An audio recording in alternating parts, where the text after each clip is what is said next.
ఆంధ్ర తెలంగాణలో తక్కువ ఫీజులతో high quality results ఇస్తున్న ఏకైక సంస్థ తిరుమల్ ఐఏఎస్ ఇన్స్టిట్యూట్.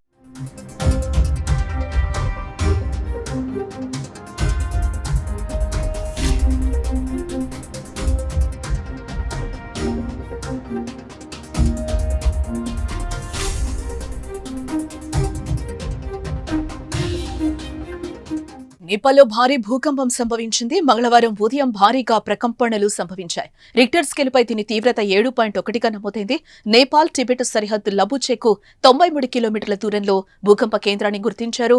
కాట్మండ్, ధాడింగ్, సింధుపాల్ చౌక్, కవ్రే, మక్వాన్పూర్తో పాటు ఇతర జిల్లాల్లో ప్రకంపనలు సంభవించాయి. భూకంపం ధాటికి బిల్డింగ్లు కుప్పకూలాయి. భారీగా ప్రాణ నష్టం సంభవించింది. సుమారు 32 మంది ప్రాణాలు కోల్పోయారు. మృతుల సంఖ్య ఇంకా పెరిగే అవకాశం ఉన్నట్లుగా సమాచారం.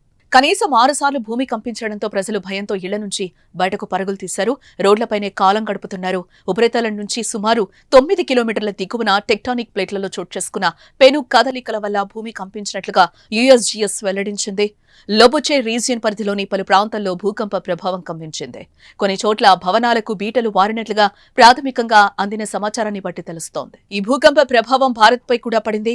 నేపాల్ హిమాలయన్ రీజియన్ కు ఆనుకుని ఉండే పశ్చిమ బెంగాల్ ఉత్తర ప్రాంత జిల్లాలు, సిక్కిం, బీహార్, ఢిల్లీ, ఎన్సీఆర్లో ప్రకంపనలు నమోదయ్యాయి. అయితే భారత్లో మాత్రం ఎలాంటి నష్టం జరగకపోవడంతో అంతా ఊపిరి పీల్చుకున్నారు. అటు చైనాలో కూడా భూమి కంపించింది. రిక్టర్ స్కేలుపై 6.5 తీవ్రతగా నమోదైంది.